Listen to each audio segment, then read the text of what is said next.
Hi guys, இன்றைக்கி வந்து நம்ம என்கேஜ்மெண்ட் அரேஞ்ச்மெண்ட் தான் பார்க்க போகிறோம். ஒரு ஷார்ட்டாக போடலாம் சொல்லி நான் போடுறேன் பாருங்கள். நிறைய லைட்டிங் எஃபெக்ட் போட்டிருந்தாங்க. எல்லா ட்ரீஸ் பிளான்ஸில் எல்லாம் ஃபுல்லாக போட்டு வச்சுருந்தாங்க. உள்ள சேர் அரேஞ்ச்மெண்ட்லாம் ஃபுல்லாக லைட்டிங் தான். ஃபுல்லாக நல்லா ஒயிட் கலரில் போட்டிருந்தாங்க, பார்த்தா தெரியும். ட்ரீஸ்லாம் கூட அழகாக இருந்துச்சு. அதனால் லைட்டுக்கு அதுக்கும் சூட் ஆகிற மாதிரி இருந்துச்சு.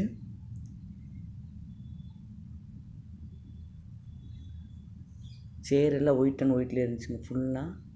இது பாருங்கள், அந்த பால் மாதிரி பலூன் மாதிரி வச்சுருந்தாங்க. இதுவும் பாருங்கள், மெல்வின் அண்டி தான் போட்டிருந்தாங்க. இதில் வந்து பொண்ணு மாப்பிள்ளையோட பேர் 2 பேர் எழுதியிருந்தாங்க. இது வந்து பொண்ணோட பேரண்ட்ஸ் எல்லாம் ஃப்ரெண்ட்ஸ் எல்லாம் போனாங்களா, இன்வைட் பண்ணி பேசிகிட்ருக்காங்க. இது உள்ளனோட என்ட்ரன்ஸு, ரிசப்ஷன் என்கேஜ்மெண்ட்டுக்குள்ளது. இதெல்லாம் பொண்ணு சைடு மாப்பிள்ளை சைடு ஃப்ரெண்ட்ஸ் தாங்க. பாருங்கள் எப்படி இருக்குன்னு சொல்லி